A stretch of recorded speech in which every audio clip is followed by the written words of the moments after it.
We used to worry that population, too many people, would destroy the environment. Now we understand that there's something even worse: affluence.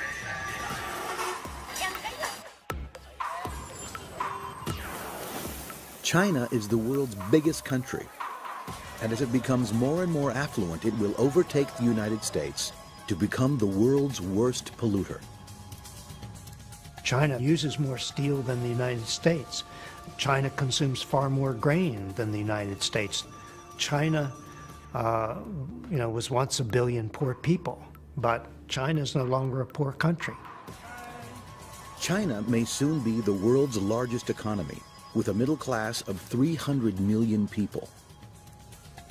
All consumers reaching for the good life, shopping, buying, and even driving in record numbers. For many, it's the ultimate dream. But unless China cleans up its act, the dream could become an environmental nightmare, with a poisoned atmosphere, a world of dying forests and disappearing wildlife, flooded and baked by the searing heat of global warming. China is at a crossroads, and decisions made here will affect everyone on the planet.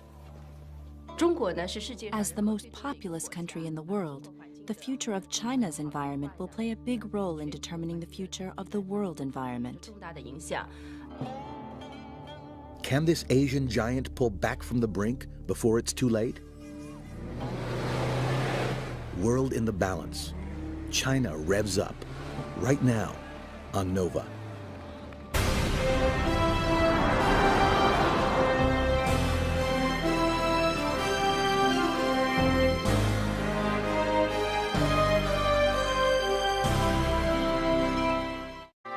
Major funding for NOVA is provided by the Park Foundation, dedicated to education and quality television. Science. It's given us the framework to help make wireless communications clear. Sprint is proud to support NOVA. We see an inventor. At Microsoft, your potential inspires us to create software that helps you reach it. Your potential, our passion. Funding for World in the Balance is provided by Marguerite and Jerry Linfest, the John D. and Catherine T. MacArthur Foundation, the Richard and Rhoda Goldman Fund, sponsor of the Goldman Environmental Prize, and the William and Flora Hewlett Foundation. Major funding for NOVA is also provided by the Corporation for Public Broadcasting and by PBS viewers like you. Thank you.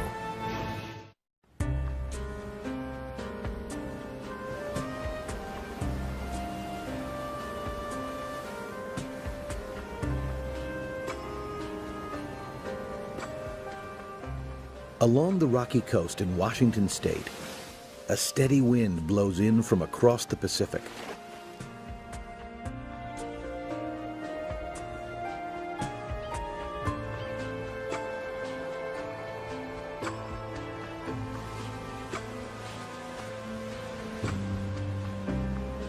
Every month, Dan Jaffe comes to check the quality of the air in this remote place near the northwesternmost corner of the continental U.S. We started the station to try to understand what's the quality of the air that's blowing into the United States. And this would be the air that comes in, and then we add our own local pollutants to it. The results were surprising. He and his team expected pristine ocean winds, but their filters revealed a witch's brew of industrial poisons.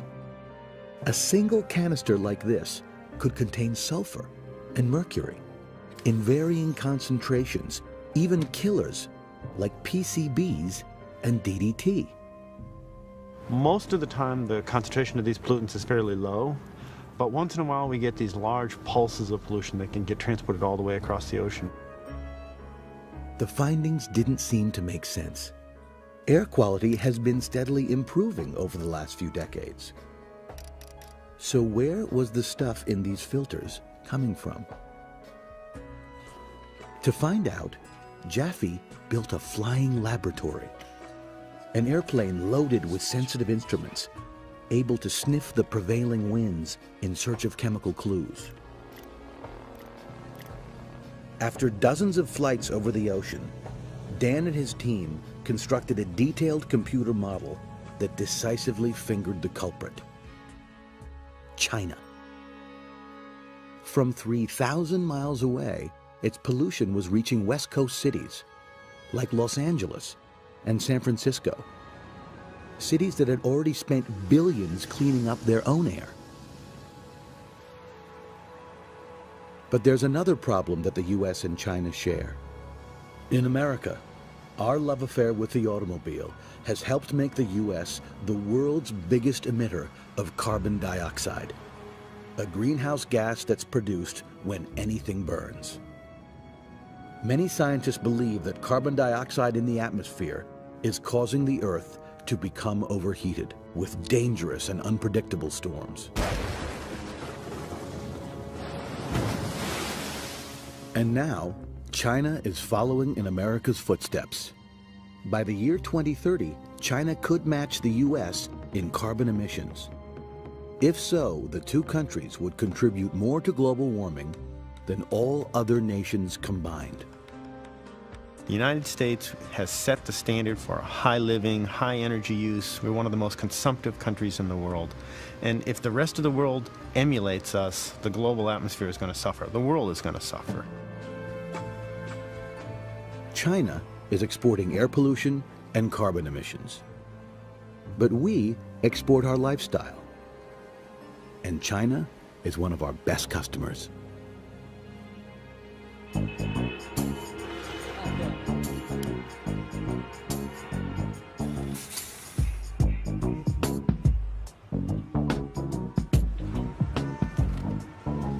A winter morning in Beijing.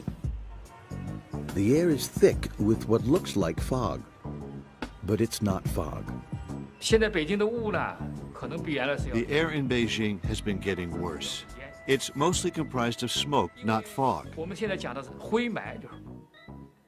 Urban haze is different than fog, which has water vapor, while this pollution doesn't. It's no secret where this smog is coming from. Even at 7:30 in the morning, the streets are already jammed with automobiles. 10 years ago, bicycles ruled these roads. But today, they're being forced aside.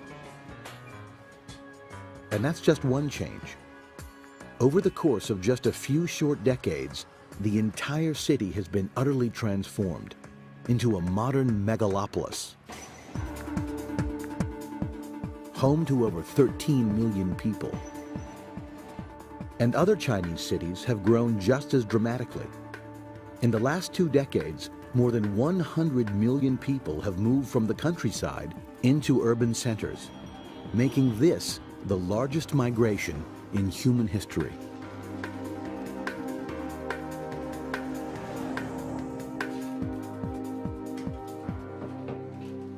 Among the recent arrivals are 39-year-old Xi Zhenong, his wife Shirley Hong, and their 4-year-old daughter Xixi.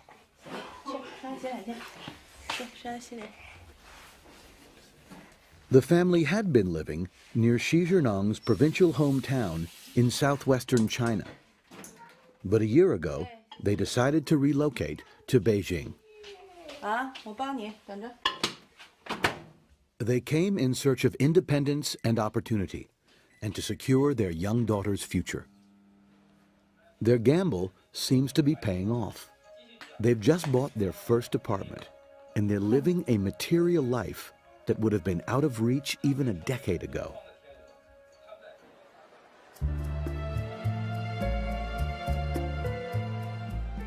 Not only do they have cash in their pockets, but they also have plenty of places to spend it.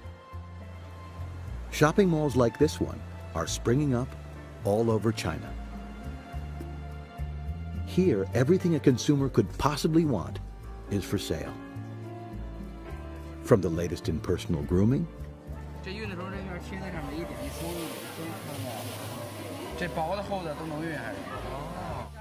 To the newest kitchen gadgets. 它这加水的目的就不出渣子，打完之后特别细，一点渣子都没有。然后呢，拿这个刀把它放上来，把它放平，把它拧紧了。这个呀，对于开关，你得要把它放平了，拧紧了，来这么着。哎，对，把它按到底儿，别关了，就没事儿。Rising affluence does presume that people want more and more things, and it's a conveyor belt. It doesn't stop at any finite point. Used to be that the Chinese had what they call the 5 big things they all wanted. You know, it was a radio, a sewing machine, and a bicycle. If you got those 5 big things, you know, you were considered at the top of the food chain. But now there's no limit to it. You know, after you get the car, then you want the house and the TV and the satellite dish and then to travel, and, you know, it goes on and on and on. The world has never seen a country get so rich so fast. According to the Chinese government, the economy has grown at the red-hot rate of 8% every year for more than 20 years. Average incomes have quadrupled, and energy consumption has grown even faster. China has huge reserves of coal. Coal provides 70% of the energy used to generate electricity and to forge steel for construction and manufacturing. Over the years, industries increased their output to meet demand, but without putting pollution controls in their smokestacks. 快来呀，西西！哎，热好了吗？手，冷不冷？不冷呀。Every day, when Xi Zhenong and Shirley Hong take Xixi to school, they expose themselves and her to Beijing's toxic air. According to the UN, China is home to 7 of the world's 10 most polluted cities. And respiratory disease has become a leading killer, claiming lives at 10 times the rate found in the United States. Even on what looks like a clear day, the air contains particulate dust, sulfur, lead, carbon monoxide, and other poisons. Right now, that's the price of living in China's most economically advanced cities. I worry about my own child growing up in this city. All she can see are gray skyscrapers under the gray sky. Sometimes I think that I don't belong here. But I'm living here because I really think it is best for my family.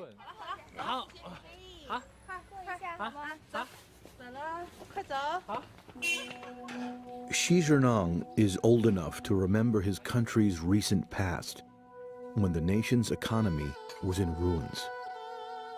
As recently as the 1970s, China was suffering the effects of one of the cruelest political experiments in history. Chairman Mao Zedong had tried and failed to industrialize the countryside in an effort called the Great Leap Forward. He ordered millions of peasants to stop farming. He instead set them to work forging steel in primitive furnaces. But it led to disaster. A widespread famine that claimed more than 30 million lives. One of the things that Chairman Mao was supposed to do in the Communist Revolution was to equalize opportunity and quality of life for Chinese people. And by the end of the Cultural Revolution, China was as poor and impoverished as perhaps it had ever been. Then, in 1979, things began to change. A new pragmatic leader named Deng Xiaoping came to power. Deng needed to find a way to feed 1 billion people. He decided to rein in population growth, no matter what the cost. He imposed a draconian new policy called the one-child rule. Under the plan, most Chinese families were restricted to a single child. The policy outraged human rights groups as stories of forced abortions and sterilization began to leak out. But the leadership was determined to head off both a human and a political disaster. If the population gets to be too large, there will be a famine.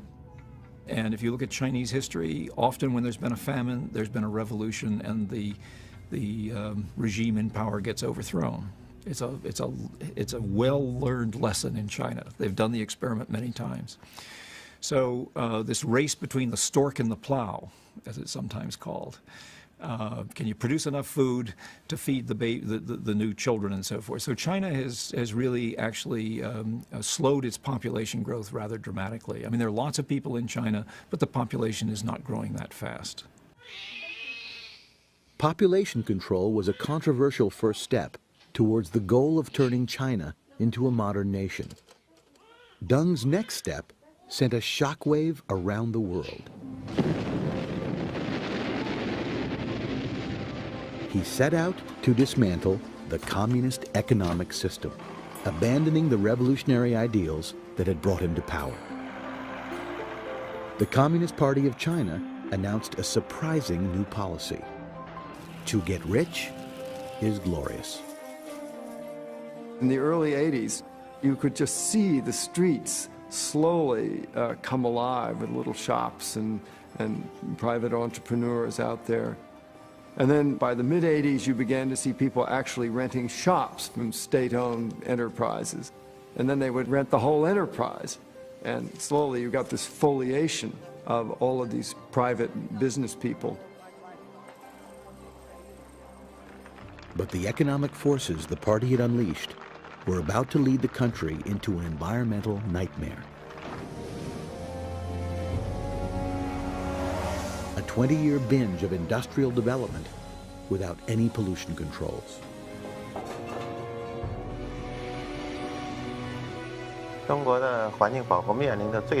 During the last 2 decades, we were monomaniacal in our pursuit of development. That twisted policy put growth ahead of all else and caused us to neglect many other problems like infrastructure, energy policy, and the environment. Today, 25 years after Deng's reforms began, China's economy is still growing faster than any other on the planet. But despite its leap into the 21st century, the country is still largely powered by a 19th century fuel.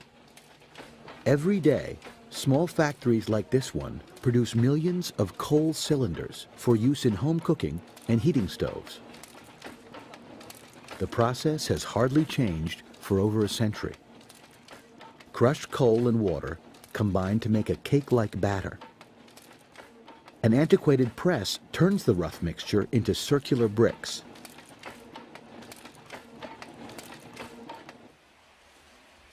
After drying, they emerge at the other end of the line.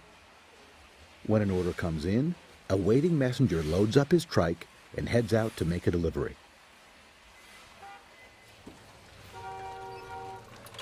He'll ride miles through the crowded city streets to reach his customer. Most people in China use coal to heat their homes. China has begun to import natural gas and oil, and the largest buildings in Beijing have been retrofitted to use cleaner fuels.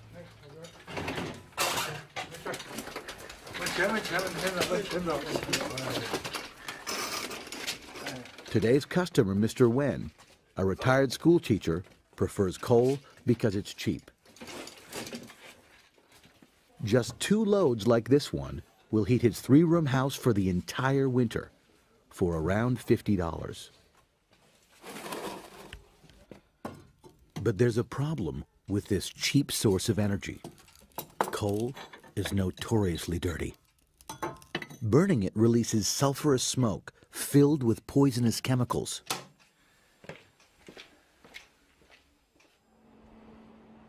As China has become more affluent, the need for coal is greater than ever. This is Beijing's newest coal-fired power plant. It's only a few years old, but engineers are already adding a 5th turbine to meet ever-rising demand. In 1980, China burned roughly 400 million tons of coal, about half the yearly total of the United States. But today, China uses more than 3 times as much, 1.3 billion tons. That's nearly 4 times more than India, the world's second most populous country, and 25% more than the United States, the world's biggest energy consumer. This plant operates at about 40% efficiency, on par with most conventional power plants in the U.S. Until recently, China said it couldn't afford to build these cleaner facilities. Now, they can't afford not to. The estimates of the Chinese themselves are that they're losing something in the range of 6% of their GDP to the public health costs from pollution, lost productivity, costs of health care and so on associated with pollution. They already know they have to fix it. The cost of confronting the country's legacy of pollution can be very high. This is the entrance to Capital Steel, China's 3rd largest producer. Steel is an essential commodity. Without it, the Chinese economy would grind to a halt. Like electricity, steel production depends on coal. For decades, Capital Steel was one of the biggest polluters in Beijing, until recently.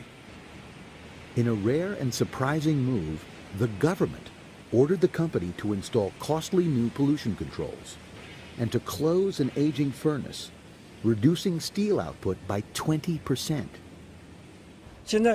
What's standing behind us now is the abandoned former #1 steel factory. At the beginning of this year, we followed the government's order to close it down because the facilities were relatively backward. It was very difficult to make this transition. Across China, the government has begun to close down factories that are too polluting, putting many people out of work. Although it's hard to predict, these closings may be a sign that China is moving into a new phase in its development, following a well-known path called the Kuznets curve. In the 1950s, economist Simon Kuznets was charting the relationship between industrialization and the environment. He noticed that when countries first industrialize, pollution levels rise. As the process of modernization continues, levels eventually peak and begin to decline. He theorized that rising affluence plays a role. A more well-to-do population demands a cleaner environment. When a country reaches a critical level of affluence, pollution levels drop. England, the United States, Germany, and Japan all followed this pattern. Most observers believe that China will eventually reduce industrial pollution.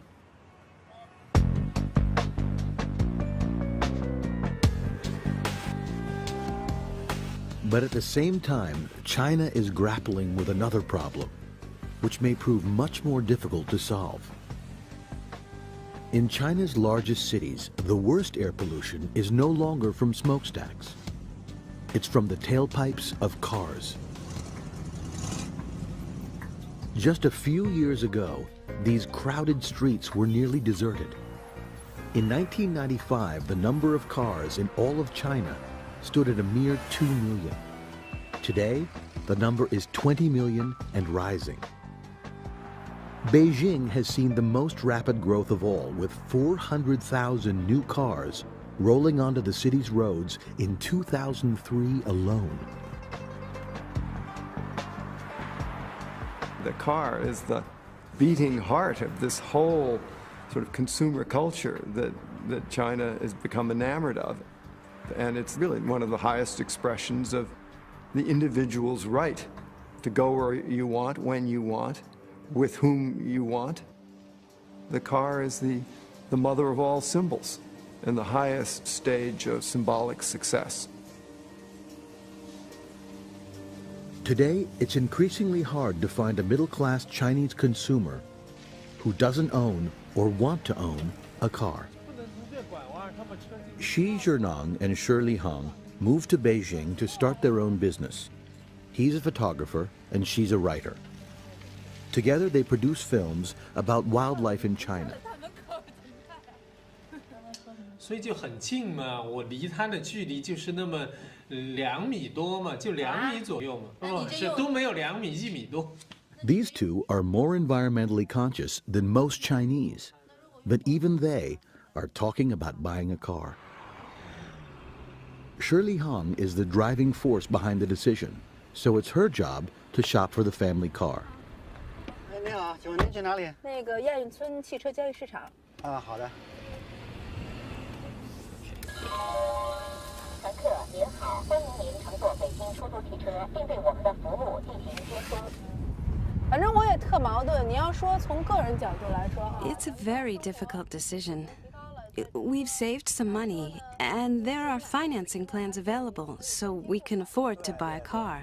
确实是方便。It's more convenient, taking our daughter places.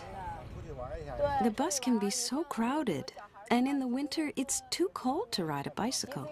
And the traffic can be dangerous.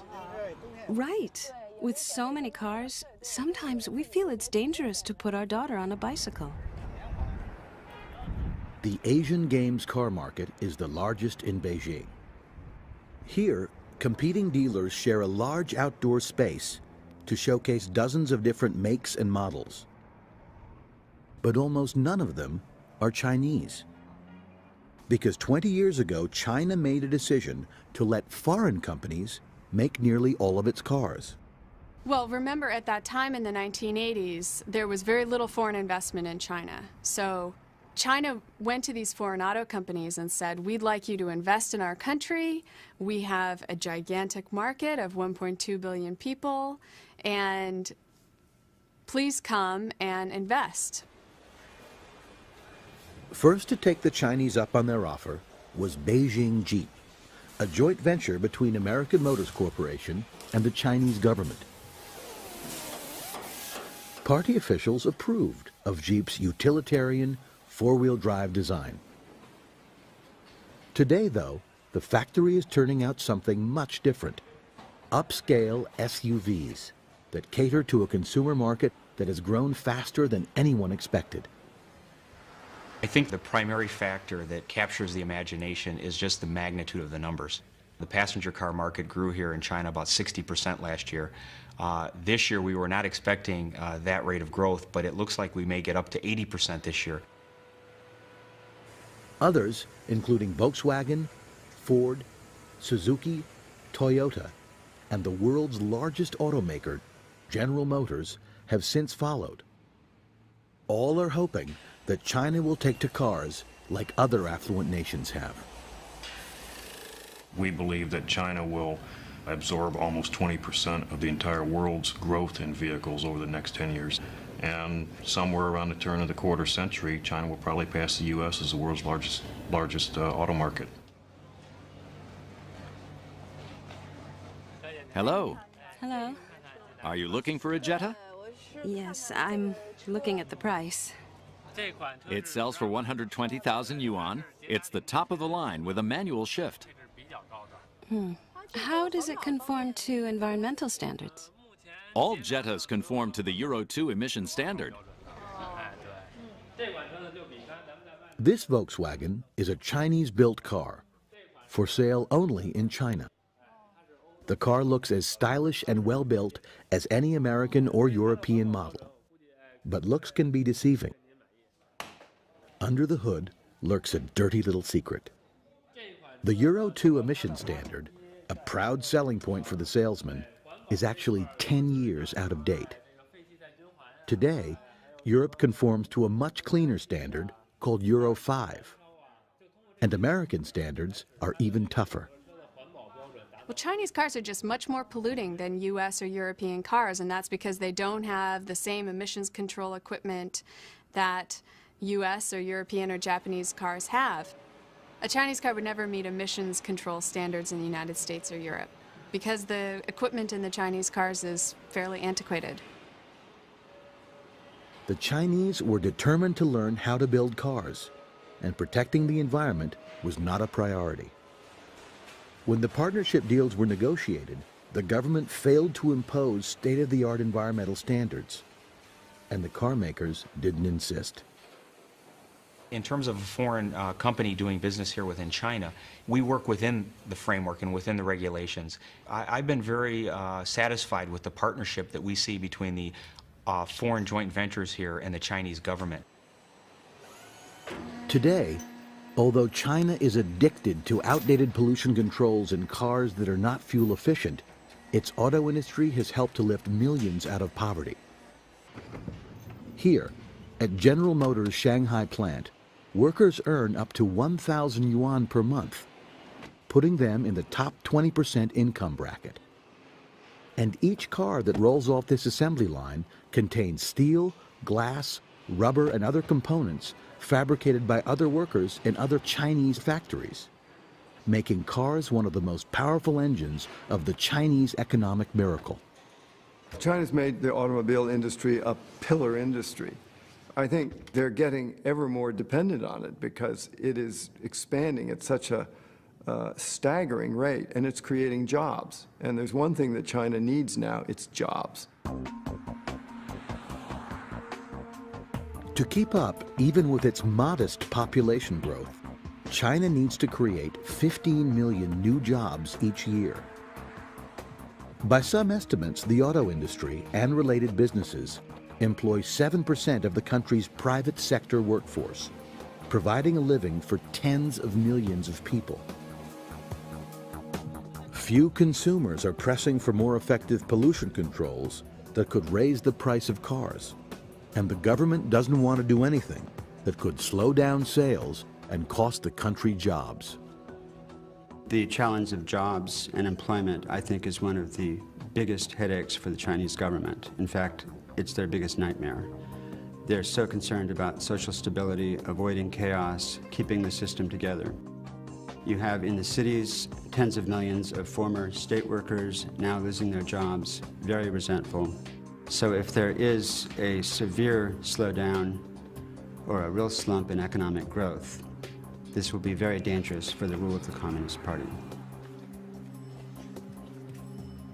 The government's got to keep this wheel spinning, or they may end up getting spun right out of office.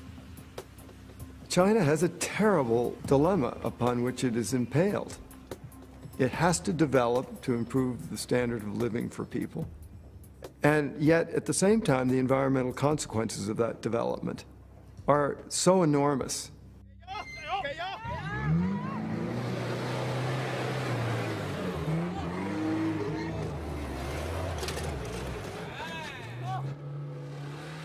Every month, Beijing's 4x4 Club welcomes new members.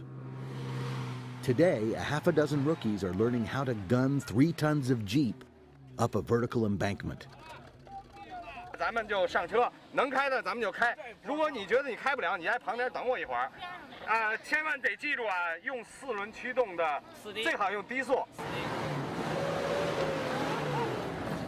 Chinese consumers appear to be taking to gas-guzzling SUVs much as Americans have, without much concern about the environmental consequences. When we look at the SUV market in the U.S., I think the market share is about 20 to 25% of the total market. Here within China, the SUV segment is just beginning to expand. We see the SUV segment over the next 5 to 10 years more than doubling from the point we are today. If there were as many cars per person in China as there are today in the United States, China would have 800 million plus cars, which is 4 times more than we have in the United States today. In the year 2000, the Chinese government used its absolute authority to ban leaded gasoline in a single stroke. The government could act just as decisively with emission standards, but so far it is taking a gradual approach. But even the strictest standards cannot prevent an internal combustion engine from producing carbon dioxide as a byproduct of burning gasoline. And that means that China, considered the #2 contributor to global warming, could become #1.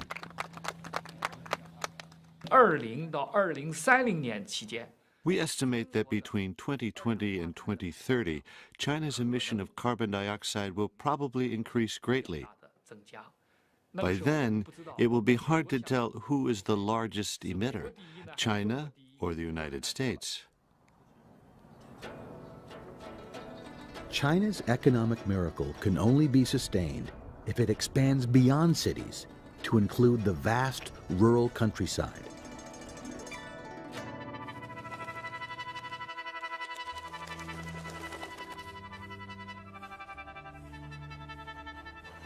Weishan is a provincial community of 280,000, a market town surrounded by farms.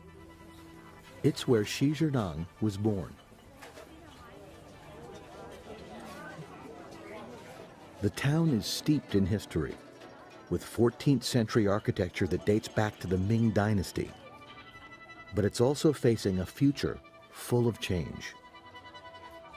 With the fast development China has seen in recent years, with the need for economic growth and improvement of people's living standards, China's cultural heritage is disappearing rapidly, although not so rapidly here. I know that even as I feel happy to be able to see these ancient structures, the town has problems in that many people here are very poor. In rural China, hundreds of millions of people lack basic conveniences, like indoor plumbing, and in some places, electricity.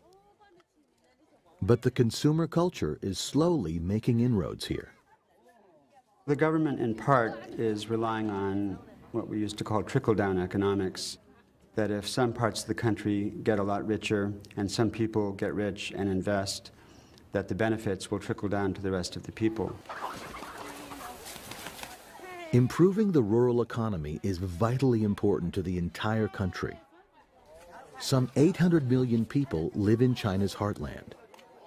Increasing the disposable income in the pockets of so many people would not only lift them out of poverty, it would be a powerful stimulus to propel the nation's economy into the future.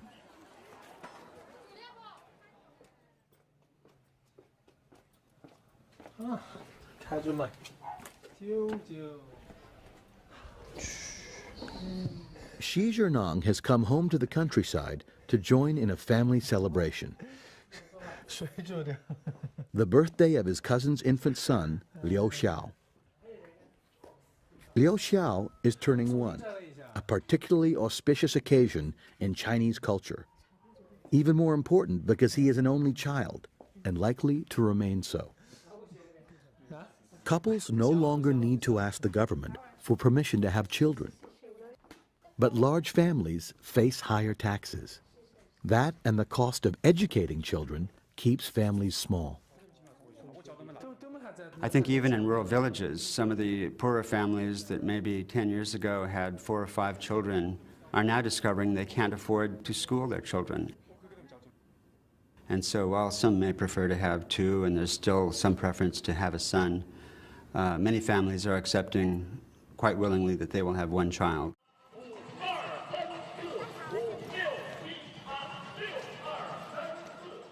Most of these middle schoolers have never known a brother or a sister.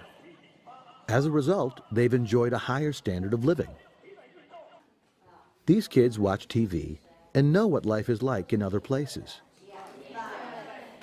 Many of them will eventually move to a city, abandoning a way of life which has become too difficult.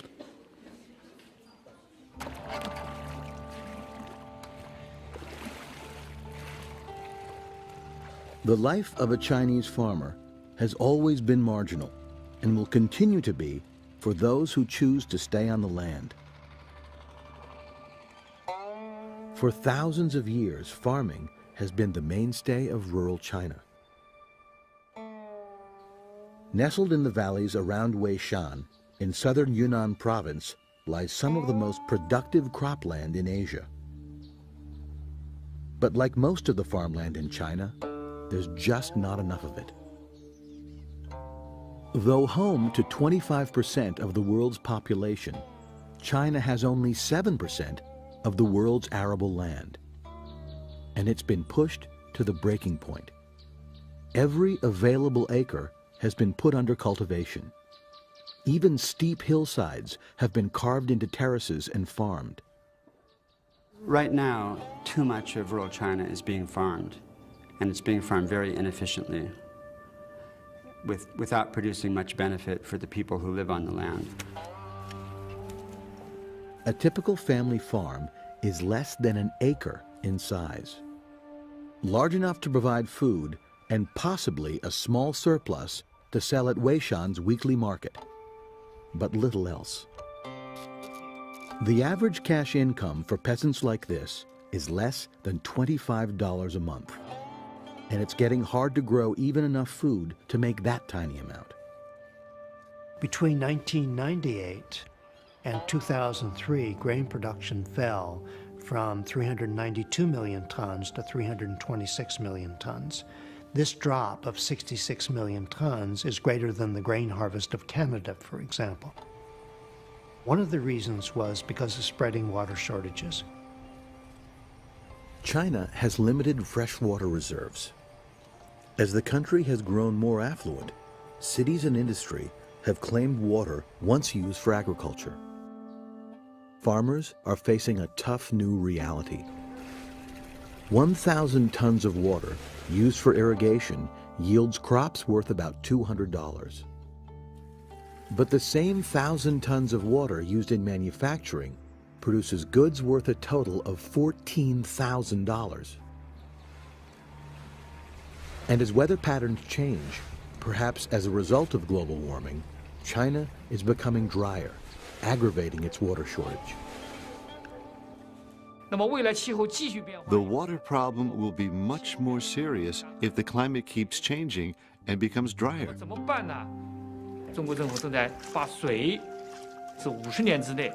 Then what will we do about it?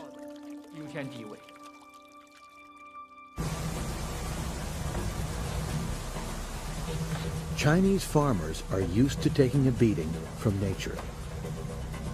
In 1998, a devastating flood struck the Yangtze River Valley. During the summer months, unusually heavy rains saturated the region. The Yangtze rose by more than 20 feet and stayed that way for weeks. It's ironic, but the same farmers who suffered from the disaster may have caused it by stripping the hills of trees in order to grow crops. Trees absorb water and reduce runoff. But when the rains came, there was nothing to prevent torrents of water from pouring straight into the river basin. By the time the flood receded, thousands had died and millions had been left homeless. The government quickly ordered an end to farming on steep hillsides and began planting trees. The move cost tens of thousands of poor farmers their meager livelihoods. But if the government hadn't acted, more flooding would have followed.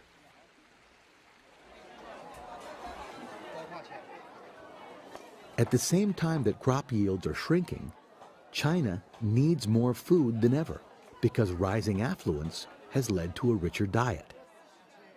In Weishan's busy market, chicken, duck, and pork are all in high demand. Meat consumption has risen by 400% in the last 20 years. To meet this increased demand for food, China has begun to turn to world markets. I think within the next 2 years, there will be a long line of ships stretching from the United States across the Pacific to China, loaded with grain, probably with 2 or 3 ships leaving every day. And this will be a new link between the two countries. To pay for imports, the country will need to create hundreds of millions of high-quality jobs. Farming is not going to provide the jobs for the future. New industries are the only way out. The good side is that as villagers have more money and more industry, they will stop ravaging the land so much. On the other hand, all the problems, the environmental problems of consumption and production will multiply very fast. Energy use will go up, pollution in some ways will go up. Xi Zhenong and his family hope to see prosperity come to the countryside for the better life it will offer to Liu Xiao and his generation. Everyone has the right to seek a better life. Why should people in the country live in the past? In most countries, environmental protection has come about when the government is forced to respond to public pressure. We are systematically destroying our land, our streams, and our seas. We foul our air, and it's getting worse. It means choosing cleaner cars rather than faster cars.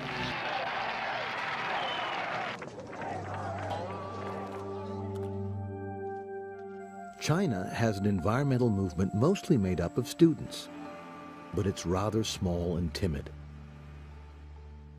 For all its economic advances, China is still ruled by the Communist Party, with limited tolerance for dissent.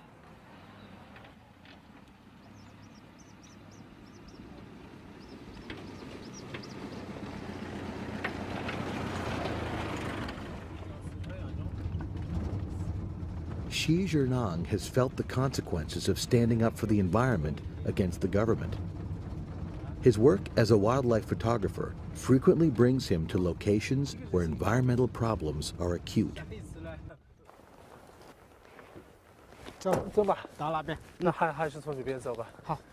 Today, he's in the Wanglong Forest Preserve, China's oldest protected area. He and his guide are hiking up to 10,000 feet. They're looking for the golden snub-nosed monkey, a threatened species found only in China.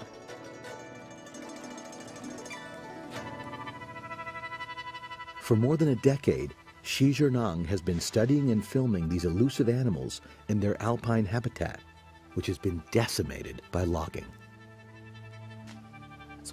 In 1992, when I started filming golden snub-nosed monkeys in Yunnan, commercial logging was still going on.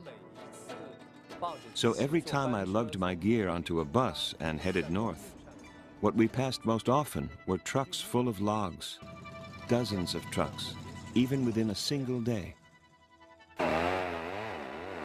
At the time, Xi Jinping was working for the Forestry Bureau. He knew much of the logging was illegal and that poachers used logging roads to gain access. But when he spoke up against it, he was fired from his job. Undaunted, he continued to work on his own. And after nearly 10 years of effort, he and his wife released a film that graphically showed the plight of these threatened primates.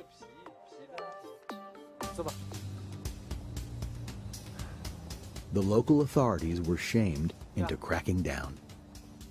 It was one of the first incidents where a public outcry and media coverage succeeded in safeguarding the environment. And Xi Jinping hopes it is a sign of things to come.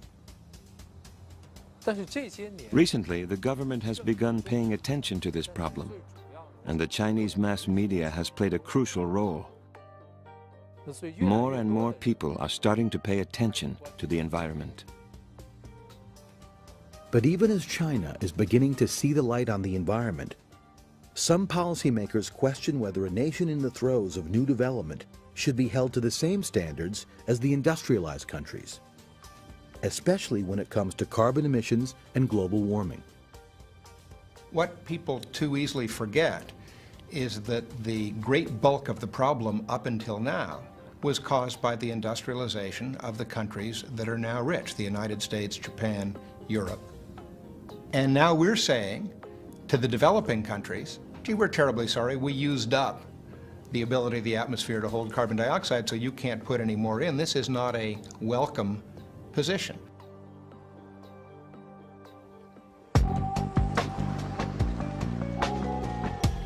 The fastest growing burden on the atmosphere in both the US and in China comes from transportation.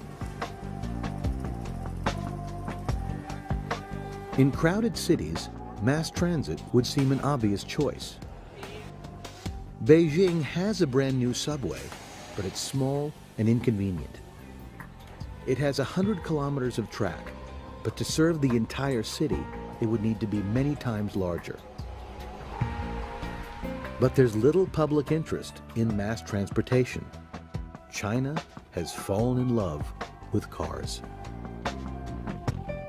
And even though the Chinese government has yet to mandate such basics as fuel economy standards, there is already talk of leapfrogging the technologies of the past.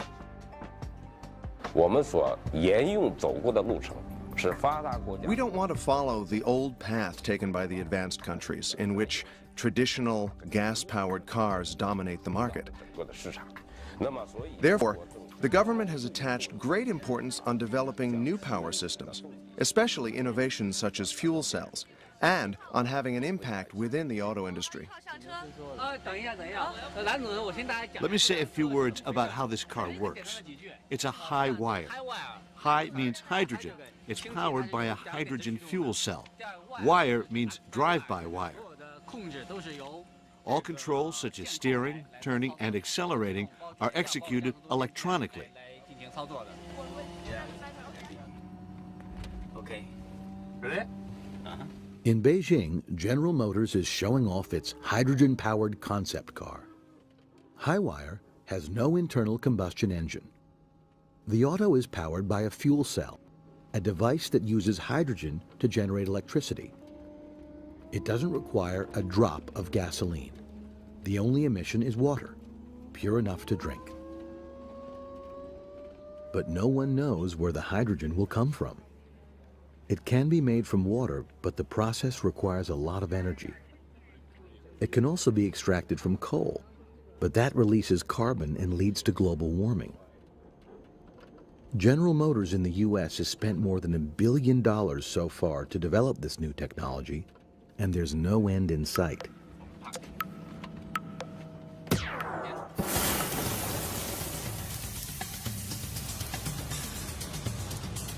China, with its massive population and fondness for cars, potentially offers a huge market for any company that can help it out of its environmental dilemma. But will the government create incentives through regulation? If China introduced the toughest environmental standards in the world, no foreign auto company would walk away from 1.3 billion people and the second largest economy in the world. There is no doubt in my mind that the foreign auto companies could meet any standard that the Chinese government imposed. For now, fear of job loss has made the government slow to enact protective laws. To some degree, this is a tug of war between the people in charge of the economy and those advocating for environmental protection. Where's the balancing point between these two? No one's found it yet. If China follows historical example, it will likely find a way to clean up its local air pollution. But as China grows in affluence, it joins the company of nations that seek the keys to solving a far more daunting problem: global warming.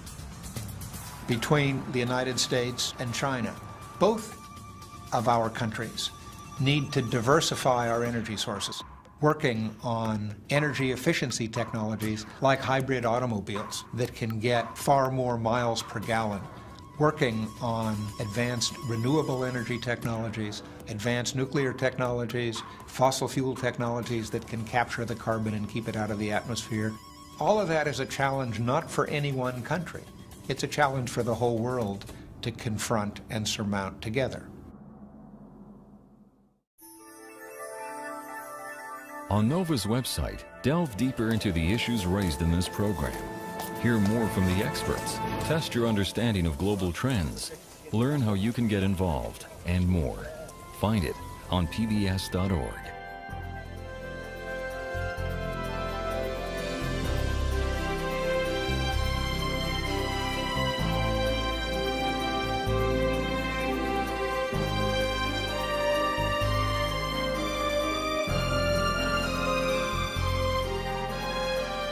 To order this show or any other NOVA program for $19.95 plus shipping and handling, call WGBH Boston Video at 1-800-255-9424.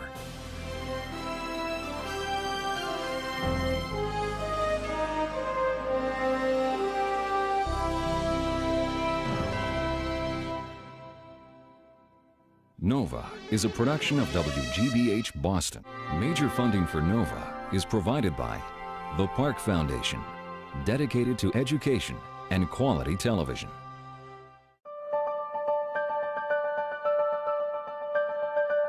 We see Teacher of the Year. We see kids reaching their potential. It's what inspires us to create software that helps you reach yours. Science. It's given us the framework to help make wireless communications clear. Sprint is proud to support Nova.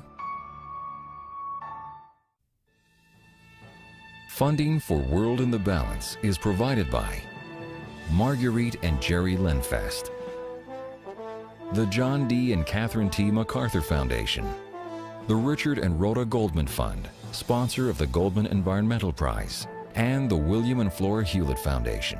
Major funding for Nova is also provided by the Corporation for Public Broadcasting and by PBS viewers like you. Thank you.